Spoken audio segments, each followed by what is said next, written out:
Our Hiligaynon word for the day is 𝗖𝗢𝗡, which means of use, useful, serviceable, advantageous, worth something, profitable, not to be thrown away, to be of use, or to go to, or become the property of, or the like.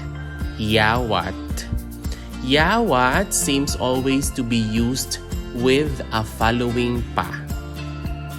Let us have the following sample sentences.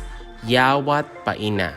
That means that is useful yet, or it would be a pity to throw it away.